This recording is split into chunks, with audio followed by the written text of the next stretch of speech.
नमस्कार दोस्तों, कैसे हैं आप लोग। और आज की इस वीडियो में all SSC exam related questions लाए हूं आपके लिए। तो ये पार्ट 36 है। इससे पहले 35 वीडियो आ चुका है, आप लोग उसे भी जरूर देखें। तो चलिए हम पहला प्रश्न की ओर चलते हैं। पहला प्रश्न हमारे सामने ये रहा। इसमें बोल रहा है वह छोटी से छोटी संख्या ज्ञात कीजिए जिसे 6, 9 और 15 से विभाज्य सबसे छोटी संख्या में जोड़ने पर एक पूर्ण वर्ग बन जाए। ठीक है, तो देखिए दोस्तों, इसका मतलब ये है कि देखिए इसमें 6, 9 और 15 का हमको क्या ये एलसीएम निकाल लेना है। 2 से लगेगा, इधर क्या हो जाएगा 3 से लगेगा, यहाँ इधर हो जाएगा 2, इधर 3, इधर 5। ठीक है, कितना हो जा रहा है 5, 15, 45, 90, ये टोटल 90 हो जा रहा है। अब ध्यान दीजिए 90, यहाँ पर परफेक्ट स्क्वायर बोल रहा है, यानी पूर्ण वर्ग। परफेक्ट स्क्वायर नंबर इसमें क्या जोड़ने पर परफेक्ट स्क्वायर नंबर आएगा। तो ध्यान दीजिए, पहले 81 है, 81 के बाद परफेक्ट स्क्वायर नंबर सीधे 100 हो जा रहा है। ये 90 है, तो इसमें क्या जोड़ा जाए समझिए। यहाँ से 90 से 100 जाने के लिए क्या जोड़ा जाए 10 हम प्लस करेंगे तो क्या आ जाएगा परफेक्ट स्क्वायर नंबर। ठीक है, तो ये जो है 10 ऑप्शन नंबर ए में है। ए इज द राइट ऑप्शन। देखिए दोस्तों, दूसरा प्रश्न हमारे सामने ये रहा। इसमें बोल रहा है कोई घरेलू उपकरण कंपनी फूड प्रोसेसर की बिक्री पर जो है 20% और 35% का 2 क्रमागत छूट देता है। ठीक है, और इतना रुपये पर वो छूट को निकाल करके जो है अंतिम विक्रय मूल्य जो है क्या होगा वो बताना है। तो ध्यान दीजिए दोस्तों, इसको आप 2 तरफ से बना सकते हैं। सक्सेसिव का सूत्र आपको पता ही होगा। अगर छूट हो रहा है तो a + b - a × b/100 इतना ये सूत्र का प्रयोग करना है। यानी कि 20 + 35 घटा इधर कितना हो जाएगा 20 × 35/100। ध्यान दीजिए, इधर 20 पंचे 100 काट दीजिए, और इधर 20 पंचे 100 कट गया, और इधर 7 पंचे 35 कट गया। यानी 30 20 50 55 - 7 हो जाएगा। कितना बचेगा 48। यानी कि ये टोटल 48% छूट दे रहा है। इतना के ऊपर 48% निकाल करके 52% का मान निकाल दीजिए, आपका आंसर आ जाएगा। और आप इधर से भी बना सकते हैं। इधर लिखिए 45 80 पर 20% छूट दिया, तो इसके पास मान कितना बचा हुआ, यानी 20% छूट देने के बाद मान हमारे पास 80% बचता है। यानी कि 80% का शॉर्ट फॉर्म 4/5 होता है। अब फिर इसका ये टोटल का फिर से 35% छूट दे रहा है। यानी 65% छूट देने के बाद 35% छूट देने के बाद हमारे पास 65% बचेगा। 65 का शॉर्ट फॉर्म होता है 13 कितना हो जाएगा 13/20 हो जाएगा। ठीक है, अब ध्यान दीजिए, हमारे पास ये तो हो गया 13/20, 13/65। हाँ ठीक है, अब देखिए इतना तो ठीक है। अब इसको काटिए, 5 से इधर कट जाएगा 9 बार में 45, फिर 1 बार में 5, 6 बार में 30। ये इतना से ये 5 कट गया। ठीक है, अब ध्यान दीजिए, इसका इधर 10 लिख दीजिए, इसका इधर 2 लिख दीजिए। अब 13 दूनी 26, इधर गुना कर लीजिए।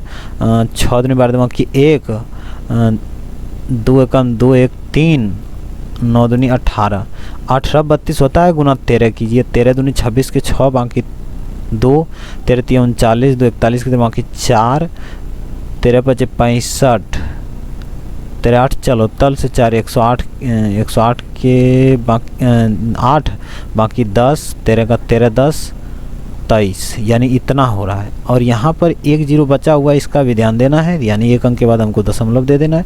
अब ध्यान दीजिए 23 81 हो रहा है। 23 81, इसका मतलब ये हुआ कि आंसर इसमें 23 82 हो जाएगा, क्योंकि इसके नज़दीक और कोई नहीं है। यानी ये 23 82 ऑप्शन नंबर सी हो जाएगा। सी इज द राइट। दोस्तों तीसरा नंबर हमारे पास ये रहा है। इसमें बोल रहा है त्रिभुज ABC में कोण BAC का समविभाजक BC में बिंदु D पर इस प्रकार मिलती है कि मतलब AB = 10 सेमी। तो चलिए हम बनाते हैं। पहले एक त्रिभुज हम लेते हैं। त्रिभुज ये रहा हमारे पास। इसमें बोल रहा है ये कि ABC में कोण BAC, यानी ये कोण ये है, ए के बाद दोस्तों ये कोण B है और ये कोण C है। ठीक है, अब देखिए यहाँ पर बोल रहा है कि BC समद्विभाजक, यानी BC पर बिंदु D इस जगह पर है, और यहाँ से यहाँ तक एक ये है रेखा, और इस प्रकार है कि AB = ये 10 है और AC = ये 15 है, और फिर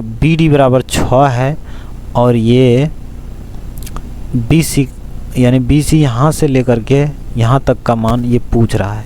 तो सबसे पहले देखिए दोस्तों, ये तो 6 ठीक है, यहाँ का मान हमको निकालना पड़ेगा। तो x मानते हैं, तो देखिए समद्विभाजक जब रहता है तो दोस्तों ये और ये क्या 10/6 कर दीजिए बराबर 15 ये यानी x कर दीजिए, काट दीजिए इसका इधर इधर पहले काटिए 3 बार, इधर 2 बार, 2 3 6 ये भी कट गया, यानी कि x बराबर 9, x बराबर 9 हो गया, यानी इसका मान कितना हो गया 9, 9 6 15, ये टोटल कितना हो गया 15, 15 ऑप्शन नंबर सी में है, C is the right option. Next प्रश्न हमारे सामने है, इसमें ये रहा 4 नंबर, ए और बी अकेले काम करते हुए किसी काम को क्रमशः 8 दिन और 12 दिन में पूरा कर सकते हैं। उन्होंने एक साथ मिलकर काम करना शुरू किया, लेकिन ए जो है ए ने पूरा काम होने से 2 दिन पहले काम छोड़ दिया। काम कितने दिनों में पूरा हुआ? तो ध्यान दीजिए दोस्तों, ये जो है ना 2 दिन पहले ही छोड़ दिया, यानी कि मान लीजिए कितना दिन लगा वो तो दिया नहीं है, और उल्टे पीछे से 2 दिन गायब कर दिया। ये तो मतलब काम यहाँ शुरू किया, करते करते करते कितना दिन हुआ नहीं कोई पता नहीं है, यहाँ तक आते आते जब 2 दिन बचा तो इसने काम छोड़ दिया, यानी 2 दिन का काम ये इस अकेले जो है बी किया, यहाँ से टोटल काम बी किया, ये 2 दिन काम नहीं किया, समझे। तो सबसे पहले ध्यान दीजिए, इसका क्षमता निकालिए। ए का टाइम 8 दिन है और बी का टाइम कितना है 12 दिन, ये दोनों का एलसीएम कितना हो जाएगा, बरचौक 48 से हो जाएगा, बरचौक 48, हाँ देखिए 8 छौक 48 हो गया, बरचौक 48, ठीक है, बरचौक 48 8 छौक 48, ठीक है। तो ये 6 क्षमता इसका और इसका क्षमता 4। तो ध्यान दीजिए यहाँ पर बोल रहा है कि 2 दिन का काम ए जो है छोड़ के मतलब 2 दिन इसने काम किया नहीं, 2 दिन पहले निकल गया। तो इसका मतलब ये हुआ कि ये जो 48 टोटल वर्क है, ये टोटल काम जो है ये इसने टोटल किया बी ने टोटल किया, बाकी इसने 2 दिन पहले निकल गया, यानी कि कुछ काम जो इसका 2 दिन का काम था वो बी ने अकेले किया।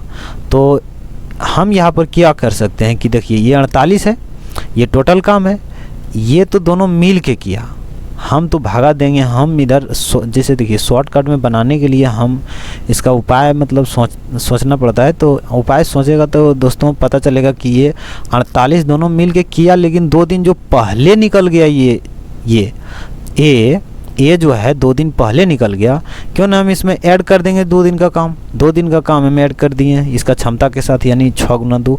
तो ये काम जब ऐड हो गया तो इसमें अब टोटल कितना काम है, दोनों मिलके साथ ही काम किया, उतना ही काम किया, यानी ये 48 काम तो जो प्रश्न में किया वही किया, लेकिन ये 2 से हम गुना कर दिए 6 को, 2 दिन का काम हम ऐड कर दिए वर्क में, ये वर्क है, वर्क में हम 2 दिन का काम ऐड किया, यानी इसने जो 2 दिन काम नहीं किया वो काम इसमें ऐड कर दिए। अब हमको भागा देने में आसान हो जाएगा, क्योंकि ये 6 इसका क्षमता है, इसका क्षमता 4, 6 4 यानी 6 + 4 यानी 10 हो जाएगा। तो कितना हो जाएगा 48 + 12 बराबर कितना हो जाएगा 60 हो जाएगा ना, 2 8 2 0 1 5 1 6 60 बटे इधर 10 हो जाएगा। तो कितना हो जाएगा 0 0 6 दिन। हमारा answer option number A, option number A is the right option. Next प्रश्न हमारे सामने ये रहा, इसमें बोल रहा है कि 3 धनात्मक संख्याएं 2 3 4 के अनुपात में है, उनके वर्गों के योग जो है 2349 है, पहली 2 संख्याओं का औसत निकालें। ध्यान दीजिए, तो हम इधर मान लेंगे 2x 3x और 4x, क्योंकि x मानना पड़ेगा, क्योंकि इसमें बोल रहा है वर्गों का योग, वर्गों का योग इतना है, कितना है वर्गों का योग 2349 है। तो हम यहाँ ऐड कर देंगे और स्क्वायर कर देंगे हर जगह, क्योंकि वर्गों का ही योग है, अकेला योग रहता तो कहा जाता। तो इधर 4x + 9x + 16x, ये टोटल हो जाएगा 16 4 20 9 29x। ध्यान दीजिए यहाँ स्क्वायर भी होगा, स्क्वायर हम नहीं लिखे हैं, स्क्वायर हो जाएगा 2349। ध्यान दीजिए ये 2349 हो गया। 2349 होने के बाद अब हम क्या कर सकते हैं कि इसको काटना पड़ेगा इससे, कितना बार से 8 बार से, देखिए कितना हो रहा है 8 दूनी 16, इधर 9 8 72 7 8 दूनी 16 7 7 23, इधर फिर 8 बार, हाँ 81 बार से कट रहा है, ठीक है 81 बार से ये कट रहा है। तो इसका मतलब ये हुआ x बराबर 9 हो जाएगा, 9 में 81 होता है। x बराबर 9 हो जाएगा। तो पहली दो संख्याओं, यहाँ ध्यान दीजिए, पहली दो संख्याओं का औसत निकालें। पहली दो संख्या कितना हो जाएगा, यानी x बराबर 9 है, इसके साथ तो x है ही, तो यानी 9 दूनी 18 हो जाएगा ये, और 9 तिया 27 ये हो जाएगा। ये पहली दो संख्या। तीसरी संख्या हो जाएगा 9 चौक 36, लेकिन इससे हमको कोई लेना देना नहीं है। हमको तो इधर प्रश्न में क्या करना है, इसका औसत निकालना है। तो औसत 2 से भाग दे देंगे, यानी कितना हो जाएगा 8 7 15 के 5 बाकी 1 1 2 2 4 45/2 यानी 22.5 22.5। ऑप्शन नंबर किस में है, option number D is the right option. ठीक है दोस्तों। तो दोस्तों इसी तरह का वीडियो आगे भी आता रहेगा। और दोस्तों इतना दिन वीडियो नागा हो गया तो इसके लिए सॉरी, और आगे भी इसी तरह का वीडियो आता रहेगा। और इससे पहले जो वीडियो आया है उसको भी आप लोग जरूर देखें। तो चलिए आज तक इतना ही, तब तक लीजिए जय भारत।